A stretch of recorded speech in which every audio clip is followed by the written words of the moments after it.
Chapter 41. Werewolves in the street, Nathaniel back indoors. Which would you choose?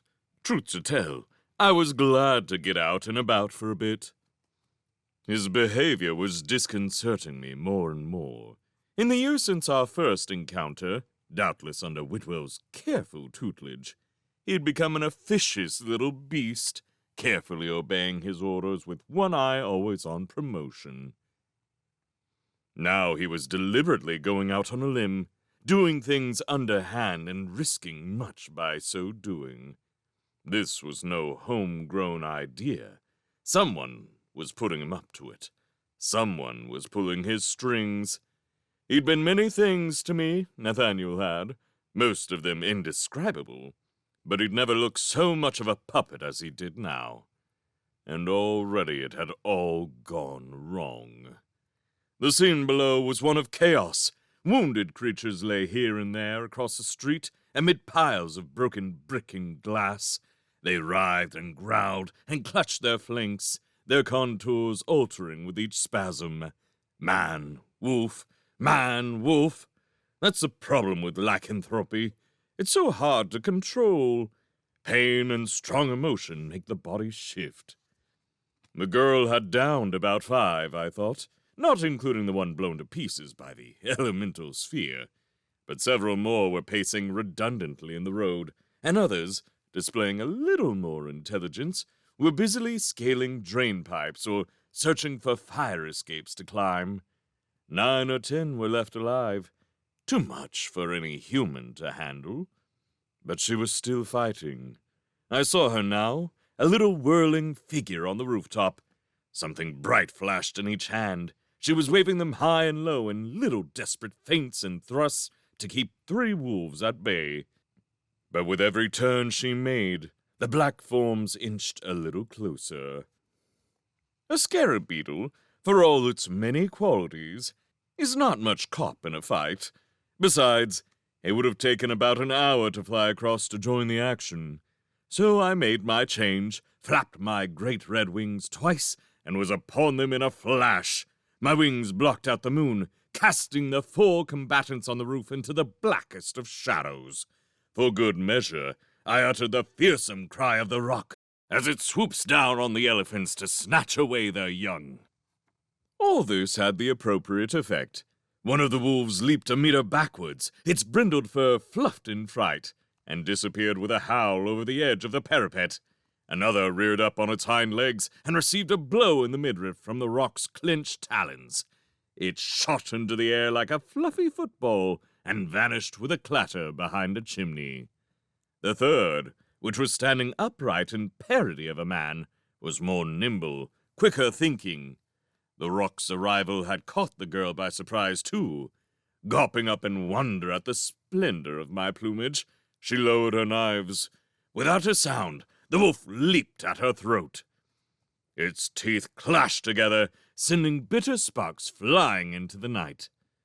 The girl was already several meters up and rising, suspended from my claws. Her hair streamed in front of her face, her legs dangled above the rapidly diminishing rooftop, the street, and all its scurrying inhabitants.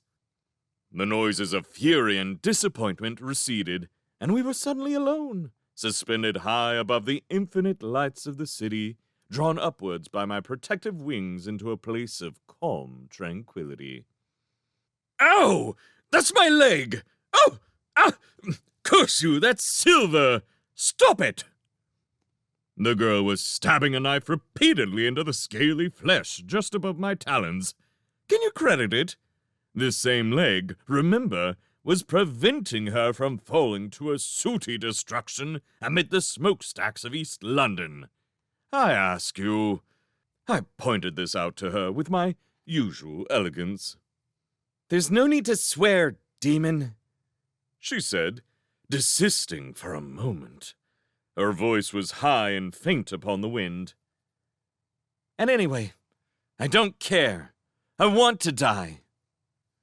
Believe me, if I could only help you out. Stop that! Another prick of pain, another woozy sensation in my head. Silver does that to you. Much more of it and we'd both be falling. I shook her vigorously until her teeth rattled and her knives plummeted from her hand. But even that wasn't the end of it. Now she began twisting and wrenching back and forth in a fevered effort to loose my grip. The rock tightened its hold. "Will you stop wriggling, girl? I'm not going to drop you, but I will hold you head first over a tanner's chimney."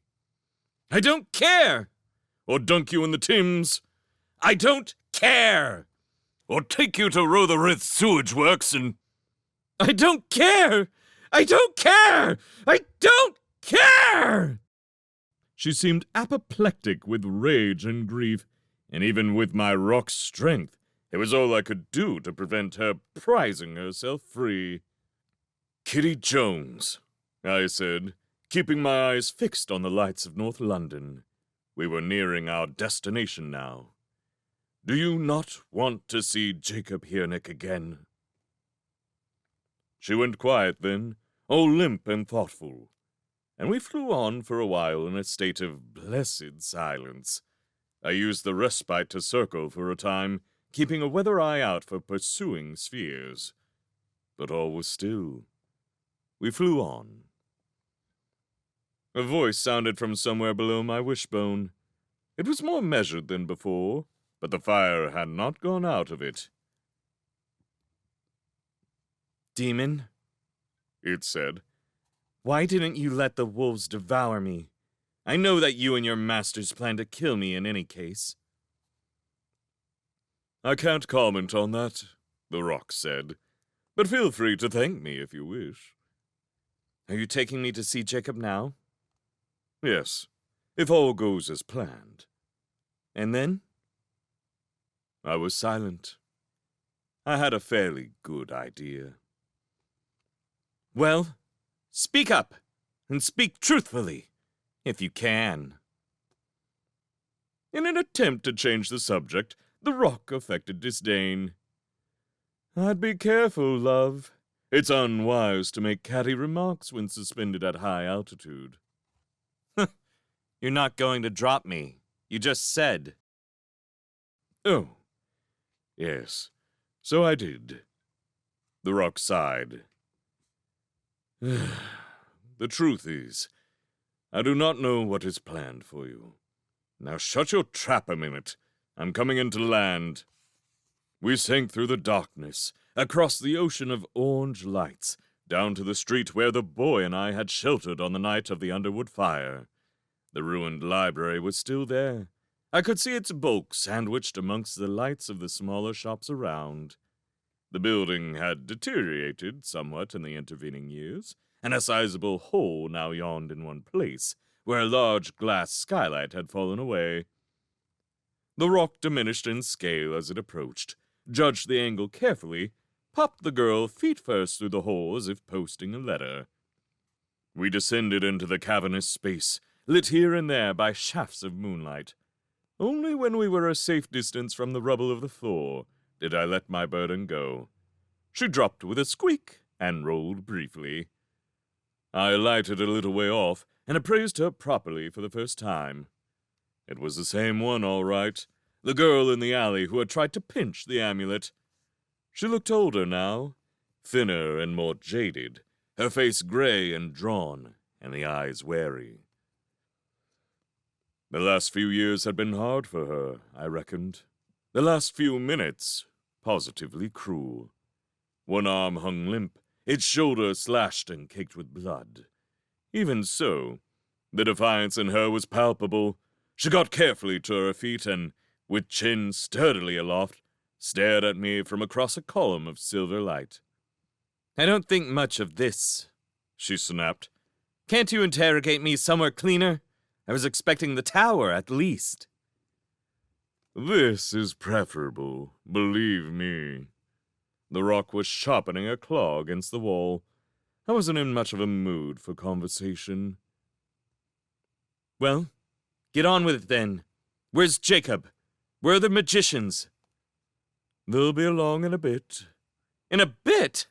What kind of outfit is this?" She put her hands on her hips. "I thought you lot were meant to be terrifyingly efficient. This is all cockeyed. I raised my great plumed head. Now listen, I said.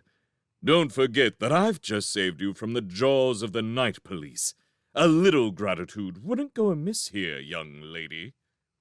The rock rapped its talons meaningfully on the floor and fixed her with the kind of look that sends Persian sailors diving overboard. She fixed me with the kind of look that curdles milk. Get lost, demon. I defy you and your wickedness. You don't frighten me. No? No. You're just a useless imp. Your feathers are mangy and covered in mold. What? The rock made a hurried inspection. Rubbish! That's the moonlight giving it that sheen. It's a wonder they haven't fallen out. I've seen pigeons with better plumage. Now listen. I've destroyed demons with real power, she cried.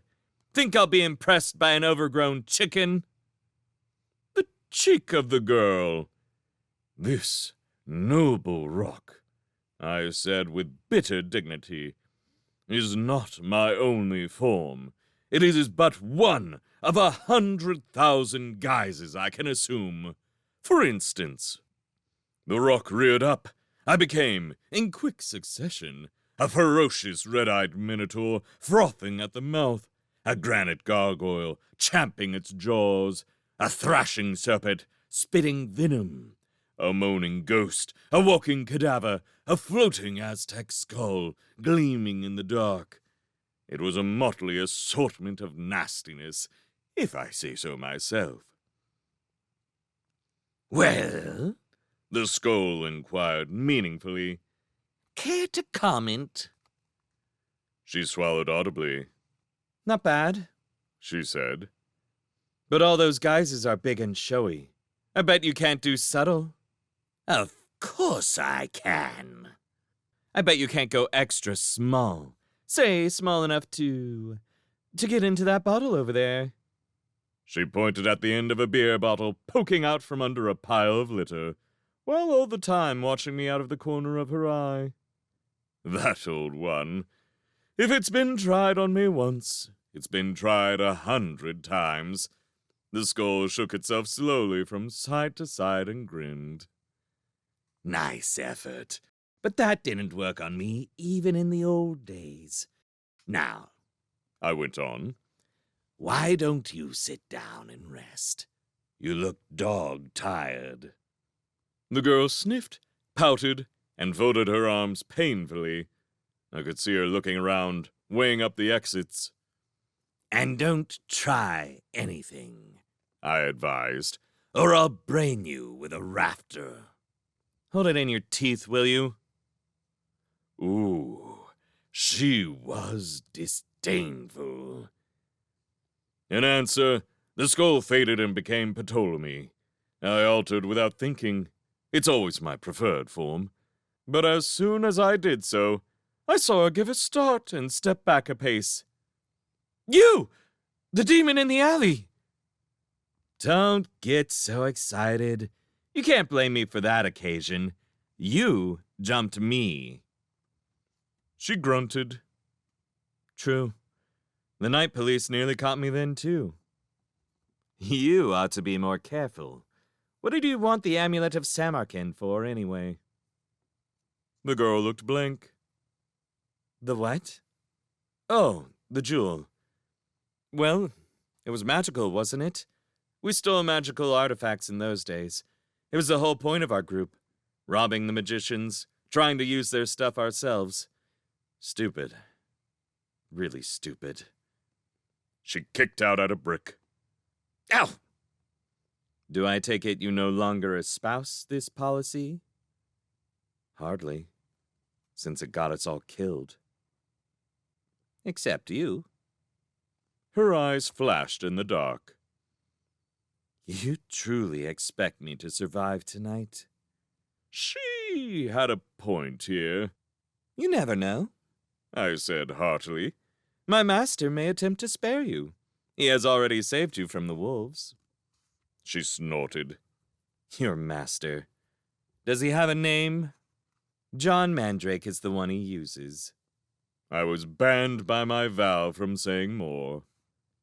Him? That pretentious little fool? Oh, you've met him then. Twice, and the last time I did, I punched his lights out. Did you? No wonder he kept quiet about it. I was liking this girl more and more with every moment. In truth, she was a breath of fresh air. In all the long centuries of my toil, I've spent remarkably little time in the company of commoners. By instinct, magicians try to keep us shadowy and removed from ordinary men and women. I can count the number of commoners I've properly conversed with on the claws of one hand. Of course, by and large, it wasn't a rewarding process, the equivalent of a dolphin chatting up a sea slug. But you do get the occasional exception, and this Kitty Jones was one. I liked her style. I snapped my fingers and caused a small illumination to fly up and lodge among the rafters. From a nearby heap of rubble, I pulled some planks and breeze blocks and arranged them as a chair. Sit yourself down, I said. Make yourself comfortable. That's right. So, you punched John Mandrake, did you? She spoke with a certain grim satisfaction. Yes. You seem amused. I stopped guffawing. Oh, can you tell? Odd, given that you and he are aligned in wickedness, given that you carry out his every whim. Aligned in wickedness? Hey, there is a certain master-servant thing going on here, you know. I'm a slave. I've no choice in the matter. Her lip curled. Just obeying orders, eh? Sure. That's a great excuse. It is when to disobey means certain destruction. You try the shriveling fires on your bones. See if you like it. She frowned. It sounds a pretty ropey excuse to me. You're saying all your evil is performed unwillingly. I wouldn't put it quite like that, but... Yep. From imp to Afrit, we're all bound to the magician's will. We can't do anything about it. They have us over a barrel. At the moment, for instance, I have to help and protect Mandrake, whether I like it or not. Pathetic. She spoke decisively. Absolutely pathetic. And indeed, as I heard myself say all this, it did seem so to me too. We slaves have dwelt so long in these chains of ours that we rarely speak of them. To hear the resignation in my own voice sickened my essence to its core. I tried to batten down my shame with a spot of righteous indignation. Oh, we fight back, I said. We catch them out if they're careless and misinterpret when we can. We encourage them to vie with one another and set them at each other's throats.